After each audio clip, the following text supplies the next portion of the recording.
Hello everyone, आज हम अपना चैप्टर कंटिन्यू करेंगे। सेकेंड एक्सरसाइज शुरू करने से पहले कुछ बातें हैं जो आपको पता होनी चाहिए। ये तो आप सबको पहले से ही पता है कि हमारे पास 4 क्वाड्रेंट्स होते हैं एक ग्राफ पर। 0 डिग्री से 90 डिग्री के बीच में फर्स्ट क्वाड्रेंट होता है। सेकेंड क्वाड्रेंट होता है 90 डिग्री से 180 डिग्री तक। और थर्ड क्वाड्रेंट होता है 180 से 270 डिग्री तक। और फोर्थ क्वाड्रेंट होता है 270 से 360 डिग्री तक, जिसे हम 0 डिग्री भी कहते हैं। ये भी आपको पता होना चाहिए कि इन्हें रेडियन में हम क्या बोलते हैं। जैसे 360 डिग्री को 2 पाई, 90 को पाई बाय 2, 180 को पाई, ये तो आपको पहले से ही पता है, 270 को 3 पाई बाय 2। अब हमें ये याद रखना है कि कौन से क्वाड्रेंट में कौन सा रेशियो पॉजिटिव होता है और कौन सा नेगेटिव होता है। फर्स्ट क्वाड्रेंट में सब पॉजिटिव होते हैं, all ratios are positive in first quadrant. Second quadrant में साइन और कोसेक पॉजिटिव होते हैं। थर्ड क्वाड्रेंट में टैन और कॉट पॉजिटिव होते हैं। और फोर्थ क्वाड्रेंट में कॉस और सेक पॉजिटिव होते हैं। ये आप एक ट्रिक से याद कर सकते हैं, ASTC, after school to college. A मतलब ऑल पॉजिटिव, एस मतलब साइन और उसका रेसिप्रोकल कोसेक पॉजिटिव, टैन मतलब टी मतलब टैन और कॉट पॉजिटिव, सी मतलब कॉस और सेक पॉजिटिव। और आपको कुछ मल्टीपल्स भी याद रखने होंगे किसके, 360 या 2 पाई के। 2 पाई आपको पता है रेडियन में 360 को ही बोला जाता है। आपको डिग्रीज में भी याद रखने हैं और रेडियंस में भी। ज्यादा की जरूरत नहीं है, बस यहाँ तक इनफ है। अब हम एक्सरसाइज के फर्स्ट क्वेश्चन से शुरू करते हैं। क्वेश्चन नंबर 1 to 5 में हमें क्या करना है, find the values of the other 5 trigonometric functions. हमें एक ट्रिग्नोमेट्रिक फंक्शन की वैल्यू गिवन है और हमें बाकी 5 की बतानी है। तो फर्स्ट में हमें गिवन है cos x की वैल्यू। cos x की वैल्यू क्या गिवन है हमें, -1/2। cos क्या होता है, b/h। ठीक है, हमें ये पता है ये cos होता है b/h, जिसकी वैल्यू हमें गिवन है -1/2। अब हम परपेंडिकुलर निकाल सकते हैं, p² + b² = h²। ये आप सभी को पता होगी प्रॉपर्टी। p² में फाइंड करना है, b क्या है 1 स्क्वायर और h क्या है 2। हम यहाँ पर माइनस साइन नहीं लेंगे क्योंकि वो माइनस क्वाड्रेंट से आया है और हम क्वाड्रेंट के हिसाब से ही अपने साइन पुट करेंगे। p की वैल्यू हमारे पास आ जाएगी इसे सॉल्व करके √3। अब हमें बाकी 5 फंक्शंस की वैल्यू बतानी है। cos की हमें गिवन है, हमें बतानी है sin x, tan x, cot x, sec x और cosec x की वैल्यू। sin x क्या होता है, p/h। p है हमारे पास √3 और h 2। tan x होता है p/b, p √3 b 1। cot tan का रेसिप्रोकल होता है तो 1/√3। sec cos का रेसिप्रोकल होता है 1/2। cos है तो sec होगा 2/1 और 2। cosec sin का रेसिप्रोकल होता है, sin है √3/2 तो cosec होगा 2/√3। अब हमें इनके साइन पुट करने हैं। वो किससे पुट करे जाएंगे, क्वाड्रेंट के हिसाब से। x कहाँ है इस क्वेश्चन में, थर्ड क्वाड्रेंट में। थर्ड क्वाड्रेंट में क्या पॉजिटिव होता है और क्या नेगेटिव होता है, AST। tan और cot थर्ड क्वाड्रेंट में पॉजिटिव होते हैं और बाकी सब नेगेटिव। ऐसे ही इसका फोर्थ पार्ट है। फोर्थ पार्ट में हमें sec x की वैल्यू गिवन है 13/5। sec क्या होता है, cos होता है b/h तो sec होता है उसका रेसिप्रोकल h/b। फिर से हम ये प्रॉपर्टी यूज करेंगे, p² + b², 5² = h², 13 का स्क्वायर। p² + 5 5 25 और 13 का स्क्वायर आता है 169। तो ये इधर जाके माइनस कर देंगे, p की वैल्यू आ जाएगी हमारे पास। जब हम p² रूट निकालेंगे तो आ जाएगी हमारे पास 12। अब सेक की हमें गिवन है, बाकी 5 की निकालनी है। Sine x, cos x, tan x, cosec x, sec की हमें गिवन है, और कॉट एक्स। साइन होता है p upon H, 12 upon H है 13। कॉस होता है b upon H, 5 upon 13। Ten होता है p upon b, 12 upon base है 5। कोसेक होता है इसका साइन का रेसिप्रोकल, तो 13 अपॉन 12। और कॉट होता है टेन का रेसिप्रोकल, 5 अपॉन 12। अब एक्स कौन से क्वाड्रेंट में लाई कर रहा है? फोर्थ क्वाड्रेंट में। फोर्थ क्वाड्रेंट में क्या पॉजिटिव होता है? A S E C, C positive होता है, मतलब कॉस और उसका रेसिप्रोकल सेक पॉजिटिव होता है। कॉस पॉजिटिव, सेक हमने फाइंड नहीं किया, उसकी वैल्यू गिवन थी और वो पॉजिटिव ही गिवन थी हमें ऑलरेडी, और बाकी सब नेगेटिव। ये बहुत ही इजी था। ये तो आप इसके बाकी क्वेश्चंस खुद भी कर सकते हैं। इसके बाकी 3 पार्ट्स भी बिल्कुल सेम ऐसे ही हैं, वो आप खुद भी ट्राई कर सकते हैं। इसमें ज़्यादा कुछ करना भी नहीं है, बस ये प्रॉपर्टी आपको लगानी है जो हमारे पास नहीं है।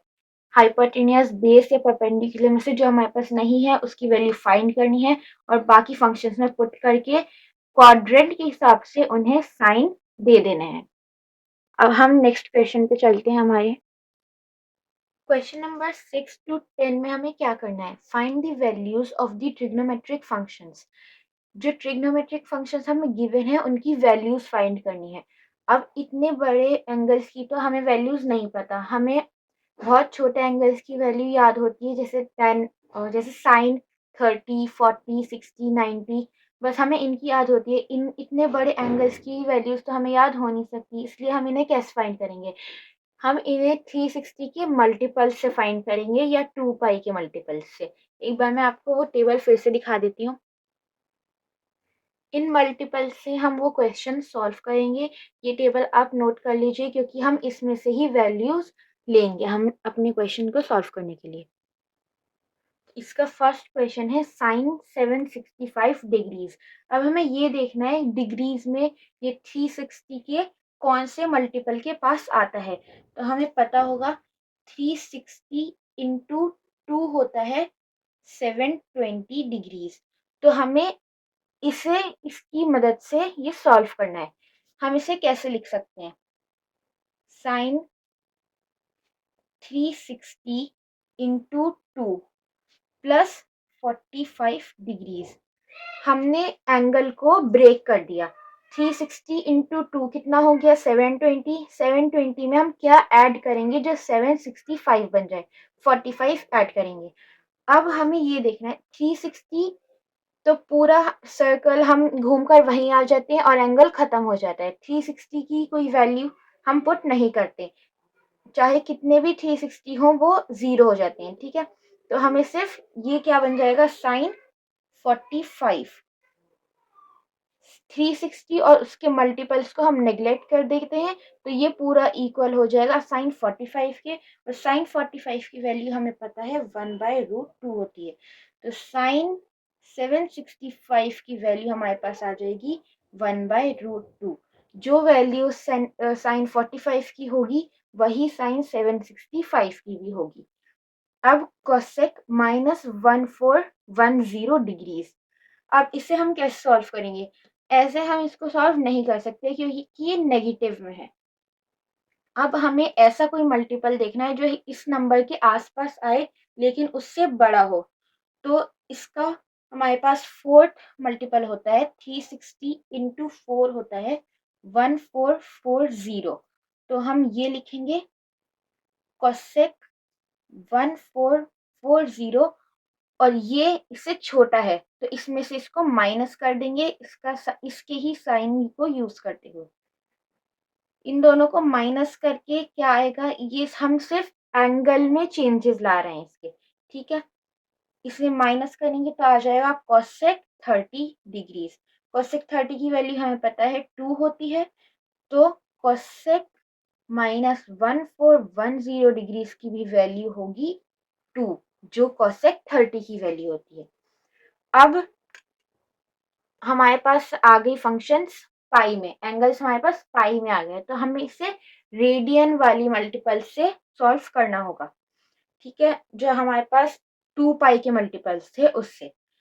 इसको हम कैसे लिख सकते हैं? हमें इस फ्रैक्शन को ब्रेक करना होगा ऐसी टू टर्म्स में जिसका एलसीएम लेकर ये ही आ जाए। तो इसे हम, बहुत सिंपल मेथड है एक, इसे हम कैसे ब्रेक करेंगे? हम सिंपली इन दोनों नंबर्स को डिवाइड करेंगे। 19 न्यूमरेटर अंदर आता है, हम पाई को हटाकर इन्हें डिवाइड करेंगे। 3 और 19 को डिवाइड करेंगे तो क्या आ जाएगा हमारे पास? 3 6 18 और 1 बचेगा। हमें डेसिमल वैल्यू नहीं चाहिए। जो हमारे पास आंसर आया है, अभी हमारे पास वो आंसर नहीं आया क्योंकि हमारे पास रिमाइंडर बचा है, लेकिन जो हमारे पास क्वेश्चन आया है उसे हम लिख देंगे 6 पाई, और 1 बचा है तो 1 पाई को हम अलग लिखेंगे और इसके डिनोमिनेटर में जो हमारे पास पहले से डिनोमिनेटर था वो। अब इसका आप एलसीएम लेकर देखेंगे तो यही आ जाएगा। 6 3 18, 18 + 1 19/3, 19 पाई/3 यही आ जाएगा। तो ये हमने इस एंगल को ब्रेक करके 2 टर्म्स में लिख दिया। अब ये भी वही, यहाँ पर जो बात थी वही यहीं पर है। 360 को हम नेग्लेक्ट कर देंगे और उसके मल्टीपल्स को भी हम नेग्लेक्ट कर देते हैं। ऐसे ही 6 पाई को हम नेग्लेक्ट कर देंगे। 10, तो ये हो जाएगा 10 पाई/3। 10 पाई/3 होता है 1060। आई होप ये आपको सबको याद होगा कि 60 को रेडियंस में क्या कहते हैं, 60 को ही पाई/3 कहते हैं रेडियंस में। और 1060 की वैल्यू हम सबको पता है √3 होती है। तो 10 19 पाई/3 की वैल्यू होगी √3। ऐसे ही हम इसको सॉल्व करेंगे, लेकिन जैसे हमने यहाँ पर माइनस करा था ऐसे ही यहाँ पर हमें माइनस करना होगा। अब इसे हम किस में से माइनस करेंगे? हमें यहाँ पाई की भी एग्जैक्ट वैल्यू नहीं पता, तो हम इसको भी डिवाइड करेंगे। 11 अंदर, 3 बाहर, 3 3 9 -2 बचेगा। यहाँ पर हम पॉइंट लेंगे, डेसिमल में वैल्यू चाहिए हमें यहाँ पर। 3 6 18, पर इसे पूरा सॉल्व करने की जरूरत नहीं है, सिर्फ 1 डेसिमल प्लेस तक हम वैल्यू फाइंड करेंगे। अब ये किसके पास आ रहा है हमें ये देखना है। अगर आपको याद हो तो 2 पाई का मल्टीपल होता है एक, 2 pi into 2 is equals to 4 pi. और ये कितना आ रहा है? अप्रोक्सीमेटली 4 पाई आ रहा है, लेकिन 4 पाई से थोड़ा छोटा है। ठीक है, इसकी वैल्यू फाइंड करिए ना हमने, यहाँ पर पाई आएगा। हमने यहाँ डिवाइड में हम पाई नहीं लेते हैं, तो इसमें से हम इसको माइनस करेंगे। इसे ये हमने सिर्फ इसलिए फाइंड करा है ताकि हमें पता चल जाए कि ये किसके आसपास आ रहा है, हमें किसमें से माइनस करना है। पर हम माइनस इसी को करेंगे जो हमें गिवन है। Sine 4 pi minus 11 pi. अब इसका हम एलसीएम लेंगे। 12 पाई माइनस 11 पाई/3, ये आ जाएगा हमारे पास पाई/3। पाई/3 होता है 60 और साइन 60 की वैल्यू होती है √3/2।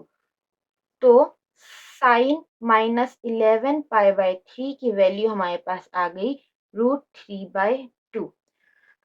इसका एक और पार्ट भी है, वो भी बिल्कुल ऐसे ही होगा सॉल्व, वो आप खुद ट्राई करिएगा। और ये हमारी छोटी सी एक्सरसाइज थी, ये खत्म हो गई। इसके 2 पार्ट थे बस, 2 टाइप के क्वेश्चंस थे। फर्स्ट में हमें पाइथागोरस थ्योरम यूज करके जो भी हमारे पास गिवन नहीं था वो फाइंड करना है, परपेंडिकुलर, बेस या हाइपोटेन्यूस। और फिर हमें ट्रिग्नोमेट्रिक फंक्शंस लिखने हैं और क्वाड्रेंट के हिसाब से साइन अप्लाई कर देने हैं। और इस वाले पोर्शन में हमें 360 या 2 पाई के मल्टीपल्स से पुट करके वैल्यूज क्वेश्चन को सॉल्व करना है और वैल्यूज निकालनी है इनकी फंक्शंस की, ट्रिग्नोमेट्रिक फंक्शंस की। आई होप आपको ये समझ आया होगा। नेक्स्ट लेक्चर में हम इसकी थर्ड एक्सरसाइज स्टार्ट करेंगे।